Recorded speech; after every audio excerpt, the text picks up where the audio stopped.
जो लोग जातिगत जनगणना करा रहे हैं, इनको समाज के बेहतरी से लेना देना नहीं है। ये तो एक अंतिम दांव खेले हैं कि समाज को फिर जातियों में बांटकर एक बार किसी तरह चुनाव की नैया पार लग जाए। भाई जातिगत जनगणना पहले तो आप 18 साल से सत्ता में हैं, आज क्यों जातिगत जनगणना करा रहे? 18 साल से आपको याद नहीं आ रहा था?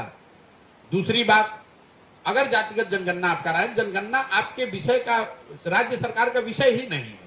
आप जनगणना नहीं करा रहे हैं, आप सर्वे करा रहे हैं। सर्वे करा रहे हैं। जनगणना तो केंद्र सरकार का विषय है और सर्वे और जनगणना में जमीन आसमान का फर्क है, क्योंकि सर्वे का कोई लीगल सैंक्टिटी नहीं है।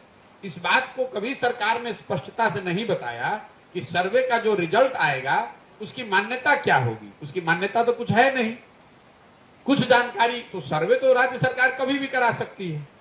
और अगर मान लीजिए आपने करा भी लिया, अगर उसको लीगल सैंक्टिटी मिल भी गई, तो जातियों की जनगणना होने मात्र से लोगों की जिंदगी तो सुधरेगी नहीं। पूरे बिहार की गणना हुई पड़ी है कि 13 करोड़ लोग, बिहार के जो लोग हैं वो देश के सबसे गरीब और पिछड़े हैं। ये तो जानकारी आपके पास है, इसको काहे नहीं सुधार रहे? दलितों की जनगणना तो आप आजादी के बाद से कर रहे हैं, उनकी दशा आप क्यों नहीं सुधार रहे? उसके लिए आपने क्या किया?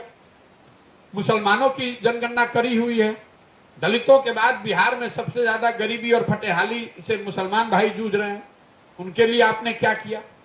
आप किसी गांव में चले जाइए, जो दलित टोले हैं, जो मुसलमानों के इलाके हैं, वहां आपको आंख से दिखता है कि कितनी ज्यादा गरीबी, बदहाली, फटेहाली है।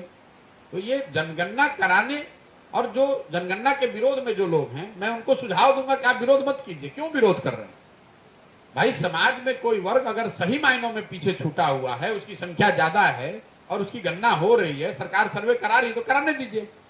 ये तो सरकार आपको उलझा रही है कि आप लग जाइए, आधे लोग लग जाए जनगणना के पक्ष में, आधे लोग लग जाए जनगणना के विरोध में। कोई इसकी चर्चा ही ना करे कि बिहार में पढ़ाई हो रहा है कि नहीं, कि रोजगार हो रहा है कि नहीं। सब जाति में फिर आग लगा के अपना एक बार रोटी सेक के एक बार फिर मुख्यमंत्री बन जाए।